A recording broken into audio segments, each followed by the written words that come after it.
Known for his rugged individualism and helping popularize the grittier, rock-infused genre known as outlaw country, Waylon Jennings was always seen as a bit of a wild card in Nashville. He demanded the freedom to record whatever material he pleased while working with his choice of musicians. And to be fair, as one of country's biggest legends, Waylon earned the right to make such demands. In 1958, Waylon began working with a musician who would quickly become one of his biggest mentors. Buddy Holly of the Crickets arranged Jennings' first studio session before hiring him to play bass in his 1959 Winter Dance Party band. After a lifetime of living like a rock star and putting his body through about as much abuse as it could take, Jennings died in his sleep from complications of diabetes on February 13, 2002, at age 64. While Waylon certainly lived a full life and accomplished much, he took one terrible regret to his grave. Keep watching to learn what the painful secret was.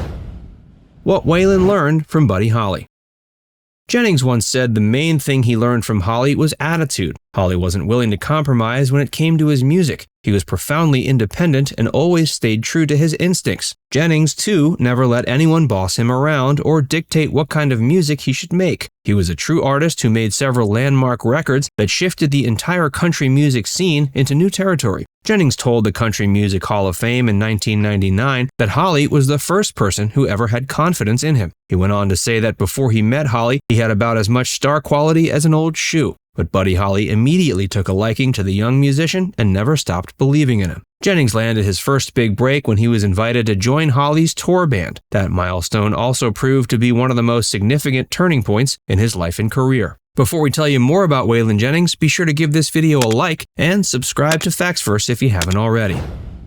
He had a seat on Buddy Holly's doomed flight.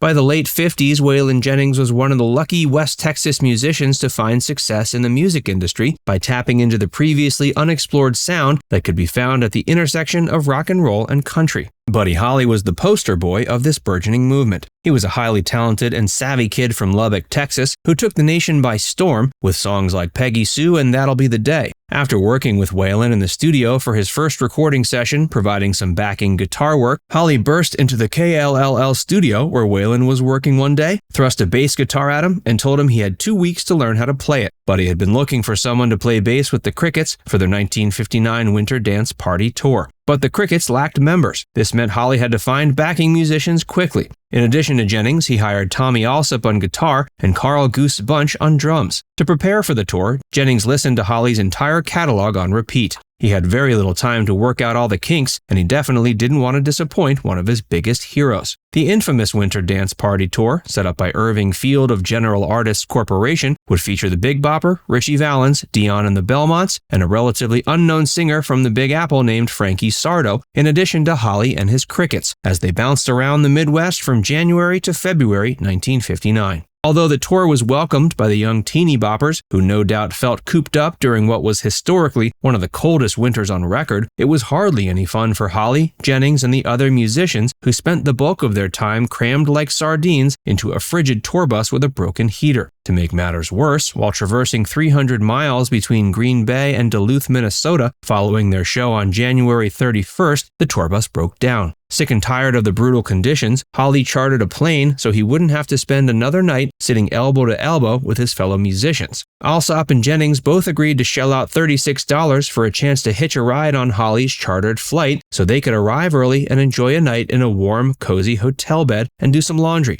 However, in the intermission at the Clear Lake, Iowa show, Richardson was unable to convince Jennings to give his seat up on the plane. The 250-pound man was rightly called the Big Bopper. As such, he could barely squeeze himself into the narrow bus seat. He also had come down with the flu and desperately wanted to get some sleep to fight it off. The last conversation Jennings had with Holly involved the two exchanging playful jabs about their respective means of transportation. Holly told Jennings he hoped his damn bus would freeze up again, while Jennings chided that he hoped Holly's plane would crash. At around 1 a.m. on February 3, 1959, Holly and company's flight took off from nearby Mason City Airport. Due to a deadly combo of pilot Roger Peterson's lack of experience and the turbulent snowy conditions, the aircraft crashed into a field a few minutes after takeoff. Holly, Valens, Peterson, and Richard were killed instantly. Since then, the evening has come to be known as the day the music died. Waylon took the news hard. blaming himself for what had happened to his dear friend and mentor and kicking himself for those ominously foreboding parting words. Jennings was hardly able to make it through the final 2 weeks of the Winter Dance Party tour. After it was over, he turned down an offer to join the newly reformed Crickets. Instead, he made his way back to Texas, intending to hang up his guitar and quit music. But time heals all wounds, and eventually Jennings was able to overcome the guilt and grief and return back to his true calling. But he never forgot the influence of his mentor, Buddy Holly, and how he took him under his wing and imparted some of the most valuable life lessons he ever learned. Waylon's last show. Waylon Jennings' health was already failing when he played his last major concert at the historic Ryman Auditorium in Nashville in January of 2000. He was backed by an all-star band called the Waymore Blues Band, who were made up of some of his favorite fellow musicians. Jennings called the group the band he always wanted. He was joined on stage by his beloved wife Jessie Coulter and guest musicians Travis Tritt, Montgomery Gentry, and John Anderson. The concert film Never Say Die, The Final Concert, which was recorded over 2 nights, documented this powerful and emotional performance. Jennings may have been a bit more subdued than he was when he was in his prime, but he still put on one heck of a show while revisiting some of his classics like I'm a Rambling Man, Good-Hearted Woman, and I've Always Been Crazy. To wrap up his career on the same fiercely independent note he'd always been known for, Jennings energetically performed the songs Never Say Die and Going Down Rocking before bidding his fans a heartfelt farewell. Now it's time to hear from you. Do you think Waylon Jennings was ever able to forgive himself for the ominous parting words he exchanged with Buddy Holly? Let us know in the comments section below. And before you go, make sure you give this video a like and subscribe to Facts First if you haven't already. Click the bell icon to stay updated on all our latest content. By the way, if you haven't joined Facts First as a member yet, be sure to look below this video and click the join button. By becoming a paid member of Facts First, you'll get access to exclusive video content that you won't find anywhere else. This includes some of our more mature content that isn't suitable for public audiences, which includes topics like Hollywood actresses who posed for Playboy and some of the steamiest moments in movie history. Plus, you can enjoy these videos completely ad-free. Our biggest fans will notice they also get badges next to their name when they leave comments on our videos. We pay special attention to comments from our members, and so do other viewers.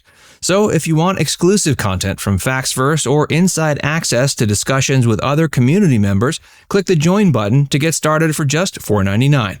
There are hours of members-only videos waiting for you, with new videos added every month. And we're actively working on bringing even more features to help fans like you connect with other members and get more of your favorite content. Just click join, and we'll see you inside the membership tab.